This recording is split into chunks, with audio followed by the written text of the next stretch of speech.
এর মধ্য দিয়ে বিএনপি জয় বাংলা হয়ে যাবে। আর বিএনপির সামনে সুষ্ঠু নির্বাচন কাঙ্ক্ষিত নয়। মানে ভোট চুরির রাস্তা বন্ধ হয়ে যাচ্ছে, পেশি শক্তি, কালো টাকা এগুলো থাকছে না। আপনার বিএনপির সিনিয়র যুগ্ম মহাসচিব অ্যাডভোকেট রুহুল কবির রিজভী তিনি একটা সংবাদ বিজ্ঞপ্তিতে জানিয়েছেন যে সোমবার সন্ধ্যার পরে দলীয় মনোনয়নকে কেন্দ্র করে চট্টগ্রাম উত্তর জেলাধীন সীতাকুণ্ডে ঢাকা চট্টগ্রাম মহাসড়কের কদম রসুল ভাটিয়ারি বাজার জলিল গেট এলাকায় সহিংসতা, হানাহানি, রাস্তা অবরোধ সহ নানাবিধ জনস্বার্থ বিরোধী কর্মকাণ্ড ঘটেছে। আর এই কর্মকাণ্ডে লিপ্ত হওয়ায় সীতাকুণ্ড উপজেলা স্বেচ্ছাসেবক দলের সভাপতি আলাউদ্দিন মনি, সাধারণ সম্পাদক হেলাল উদ্দিন বাবর, সীতাকুণ্ড পৌরসভার আহ্বায়ক মামুন, যুব দলের সোনাইছড়ির সাধারণ সম্পাদক মমিন উদ্দিন মিন্টুকে দলের প্রাথমিক সদস্য পদ সহ সকল পর্যায়ের পদ থেকে বহিষ্কার করা হয়েছে। চট্টগ্রামের 16টি আসনের মধ্যে 10টিতে বিএনপির প্রার্থী ঘোষণা করেছে। আর এই ঘোষণার পরে শুধুমাত্র চট্টগ্রামে না, সারা বাংলাদেশেই আমরা দেখছি যেটার সব জল্পনা কল্পনার অবসান ঘটিয়ে বিএনপিকে উপেক্ষা করে ডক্টর ইউনূস সরকারের 12টি যুগান্তকারী সিদ্ধান্ত, এর মধ্য দিয়ে বিএনপি জয় বাংলা হয়ে যাবে। বিএনপির সামনে সুষ্ঠু নির্বাচন কাঙ্ক্ষিত নয়। বিএনপি কাকে মনোনয়ন দিচ্ছে, কাকে মনোনয়ন দিচ্ছে না, কেন দিচ্ছে না, তা নিয়ে এবার চাঞ্চল্যকর তথ্য বেরিয়ে আসলো, যা শুনলে আপনি রীতিমতো অবাক হতে বাধ্য হবেন। বিস্তারিত মূল ভিডিওতে যাওয়ার আগে যারা আমাদের চ্যানেলে নতুন আসছেন অবশ্যই এই চ্যানেলটি সাবস্ক্রাইব করে দেবেন, লাইক কমেন্ট শেয়ার করে সাথে থাকবেন। তো চলুন আমরা স্ক্রিনে চলে যাই। সব জল্পনা কল্পনার অবসান ঘটিয়ে বিএনপিকে উপেক্ষা করে ডক্টর ইউনূস সরকারের 12টি যুগান্তকারী সিদ্ধান্ত বাংলাদেশ বদলে দিবে, বাংলাদেশের নির্বাচন ব্যবস্থা বদলে দিবে, বাংলাদেশের সুষ্ঠু নির্বাচন নিশ্চিত করবে এবং এর মধ্য দিয়ে বিএনপি জয় বাংলা হয়ে যাবে। আর বিএনপির সামনে সুষ্ঠু নির্বাচন কাঙ্ক্ষিত নয়। তাদের রাস্তা একটাই, যদি কারচুপি নির্বাচন করে 111 টাইপের কোনো একটা বন্দোবস্তের মাধ্যমে ক্ষমতা আসা যায়। জনগণের ভোটে ক্ষমতা আসবে এরকম ইচ্ছাই বিএনপির নাই। কারণ তারা যে নমিনেশন দিয়েছে, এই নমিনেশন থেকেই বোঝা যায় যে জনগণের ভোটে জিতে আসার মতো ইচ্ছা তাদের নাই। জুলাই ভিত্তিক জন আকাঙ্ক্ষার প্রার্থী তারা দিতে পারেনি, দেয়নি। টাকাওয়ালা নমিনেশন বিক্রি করা এবং পেশি শক্তি আছে, পুরনো বিতর্কিত 2 ঠ্যাঙের 2.5 ঠ্যাং কবরে গেছে, এই টাইপের লোকজনকে দিয়ে বিএনপি তাদের নমিনেশন সাজিয়েছে, যেটা নতুন বাংলাদেশের সাথে একদম যায় না। চান্দাবাজ, গডফাদার, ভারতের দালাল, সালমের দালাল, এই হচ্ছে বিএনপির প্রার্থী। এর মানে বিএনপি আসলে নির্বাচনে জিতে আসার আশা করে না, বিএনপি ক্ষমতা আসতে পারবে না।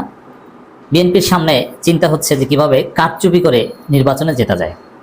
বিএনপির নেতা কর্মী আপনার যদি আত্মীয় হয় বা আপনি যদি আমার আলোচনা শুনেন, আপনি যদি কোনো বিএনপি নেতার স্ত্রী হন, তাহলে গভীর রাতে জিজ্ঞেস করবেন আপনার স্বামী বিএনপি নেতাকে, কি তোমরা কি আসলে জিততে পারবা? তখন সে বলবে যে না, জনগণ তো আমাদের সাথে নাই, কিন্তু ভোট টাকিয়ে যাবে। এটা হচ্ছে তাদের ধান্দা। আমি বলছি, আপনি প্রমাণ করেন। এবং বিএনপি আপনার যদি একদম ক্লোজ ফ্রেন্ড বা আত্মীয় হয় যে আপনাকে সত্য কথা বলবে, তাকে জিজ্ঞেস করেন বিএনপি নেতাদের, কেউই জয়ের ব্যাপারে আশাবাদী না। বিএনপির লোকজন আশাবাদী মূলত ভোট কারচুপি করে জিতবে। তো এই জায়গায় ভোট কারচুপির রাস্তা বন্ধ করে দিতে গণপ্রতিনিধিত্ব অধ্যাদেশে 12টি সংশোধনী আনা হয়েছে। এই 12টি বিধান প্রত্যেকটা ঐতিহাসিক, যুগান্তকারী, ইতিবাচক এবং এই 12টার বেশিরভাগই বিএনপি ঠেকানোর চেষ্টা করেছিল, কিন্তু পারেনি। বিএনপিকে উপেক্ষা করে নানান জল্পনা কল্পনার অবসান ঘটিয়ে ডক্টর ইউনূস সরকার চূড়ান্তভাবে গেজেট প্রকাশ করেছে। এর মানে এটা আইন, এটা পরিবর্তন করার সুযোগ আগামী নির্বাচনে আগে অ্যাটলিস্ট নাই। এখন পরে যদি কেউ ক্ষমতা এসে করে তাদের আছে, কিন্তু ত্রয়োদশ জাতীয় নির্বাচনে এই বিধান পরিবর্তনের সুযোগ নাই। মানে ভোট চুরির রাস্তা বন্ধ হয়ে যাচ্ছে, পেশি শক্তি, কালো টাকা এগুলো থাকছে না। এবং ছোট ছোট সিট পার্টিগুলোকে এনে আপনার বড় দলের প্রতীকে নির্বাচন করিয়ে জিতিয়ে নেবেন, পারবেন না। দান্দাবাজি চলবে না, প্রতীক ভাড়া দেওয়া চলবে না। সার্জিস বলেছে প্রতীক ভাড়া দেয়া, নিচতলা ভাড়া দেয় না, অনেকে নিচতলার ব্যবসা করে, ওইসব ভাড়াটারা চলবে না।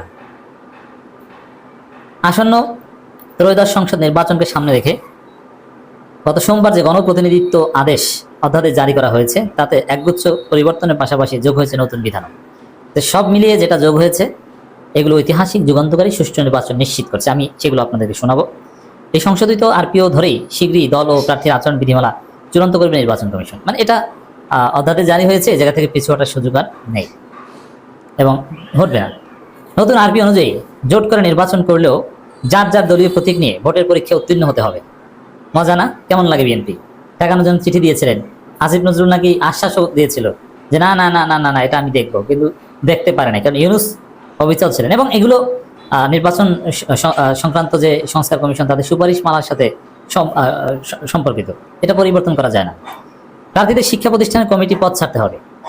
বেসরকারি শিক্ষা প্রতিষ্ঠান, স্কুল, কলেজ, মাদ্রাসা পরিচালনা কমিটি, গভর্নিং বডিতে থাকা কেউ জাতীয় সংসদে নির্বাচন প্রার্থী হতে পারবে না। অথচ এটা বিএনপি প্রার্থীদের ক্ষেত্রে হওয়ার হামেশা ছিল, এবং এখনো বিএনপির যারা প্রার্থী বেশিরভাগই দেখবেন যে কোনো না কোনোভাবে তারা বিভিন্ন শিক্ষা প্রতিষ্ঠানের সভাপতি। এবং এটা আওয়ামী লীগ বিএনপির রাজনীতির অন্যতম একটা ভিত্তি। শিক্ষকদের জিম্মি করে নানানভাবে সভাপতি ভোট চুরি করতো। আওয়ামী লীগের একটা কমন প্র্যাকটিস ছিল, বিএনপির কমন প্র্যাকটিস থাকতে পারবে না, চলবে না। এবং স্থানীয় সরকার নির্বাচনে কিছু বিধান আসবে, দেখবেন শিক্ষাগত যোগ্যতা, যে এই পাস না হলে অমুক জায়গায় প্রার্থী হওয়া যাবে না। এতে বিএনপির যারা প্রার্থী অনেকে তো প্রার্থী হতে পারবে না, কারণ তারা তো শিক্ষিত না। আদালত ঘোষিত ফেরারি পলাতক আসামি প্রার্থী হতে পারবে না। ১.৫ দশক পর সেনাবাহিনী এবার আইন শৃঙ্খলা বাহিনীর দায়িত্ব পালন করতে পারবে নির্বাচনে। সেনাবাহিনী রিজার্ভ ফোর্স হিসেবে থাকতো, কিন্তু না, এবার সেনাবাহিনী সরাসরি আইন শৃঙ্খলা রক্ষা করবে। এর মানে ভোট চুরি করতে গেলে সেনাবাহিনী পিটিয়ে পাশা লাল করে দিবে। সেনাবাহিনী যে কি পেটাতে পারে, ভোট চোরদের যে কিভাবে শাস্তি করতে পারে, এই জাতি জানে। অতএব এবার সেনাবাহিনী নির্বাচন সুষ্ঠু করবে। কোনো ভোট চুরির যারা চিন্তা করেন এটা বাদ দেন, পিটিয়ে পাশা লাল করে দিবে। কল্পনা করে আপনার স্ত্রী সন্তানের সামনে পেটানো হবে ভোট চুরি করতে গেলে। অতএব ভোট চুরি বাদ দিয়ে জনগণকে সাথে নিয়ে কিভাবে নির্বাচন করবেন, জনগণের সমর্থন পাবেন, ওই রাস্তা খুঁজেন। না ভোট চালু হয়েছে, সমান ভোট পেলে কোনো ভোট হবে। জামানত বেড়ে 50,000 টাকা হয়েছে। দল আচরণবিধি লঙ্ঘন করলে 1.5 লাখ টাকা জরিমানা। চালু হলো আইটি সাপোর্ট পোস্টাল ভোটিং পদ্ধতি। এখন এই পোস্টাল মানে প্রবাসীরা ভোট দিতে পারে, প্রবাসীদের ভোট 80% জামাত। এই কারণে বিএনপির এই পাপিয়া টাপিয়া এইসব কিছু মহিলা আছে না, বাজে মহিলা, এইসব ফালতু মহিলাগুলো প্রবাসীদের ভোটাধিকারের বিরোধিতা করেছে।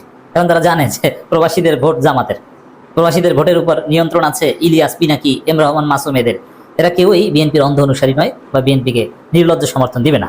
দর্শক, এছাড়া কোনো কেন্দ্রে অনিয়ম বা গোলযোগ হলে পুরো আসনের ভোট বাতিলের ক্ষমতা পেল ইসি। এটা বিএনপির বা সম্ভাব্য ভোট চোরদের জন্য একটা বিশাল থ্রেট। কারণ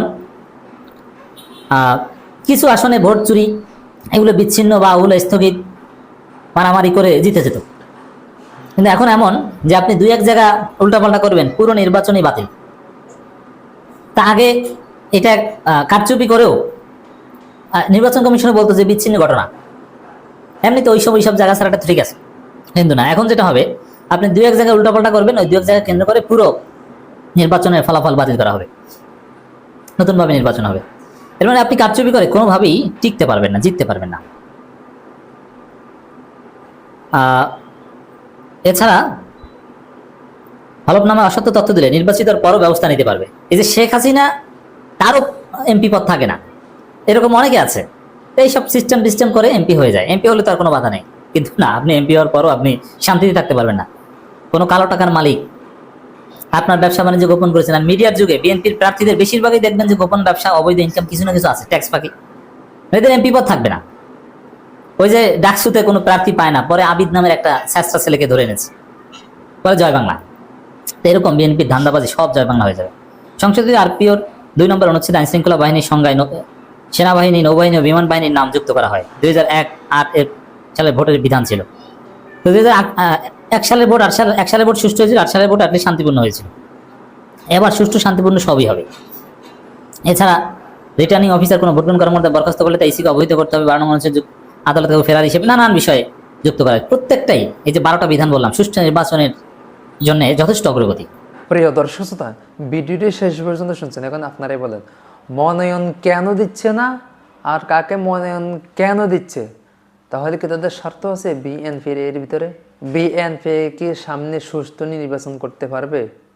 আপনার কি মনে হয়? এই নির্বাচন যেটা চলতেছে, এই নির্বাচন কিন্তু যেমন তেমন নির্বাচন হবে না, কঠিন থেকে কঠিন নির্বাচন হবে।